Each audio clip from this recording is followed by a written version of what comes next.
100 yang Ulee Lheue Pelabuhan. Itu salah satu menjawab pertanyaan itu.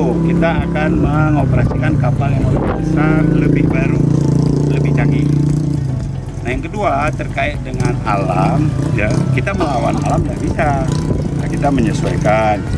Kalau memang menurut BMKG tidak lagi layak untuk pelayaran dengan karakteristik kapal kita, maka pelayarannya ditunda. Nah, saya minta Dinas Perhubungan kolaboratif dengan Pemko, dengan pemerintah Jakarta, termasuk badan-badan yang ada di nasional, Basarnas, BMKG itu saling berkoordinasi lah. Untuk penyesuaian dengan alam itu harus sama-sama.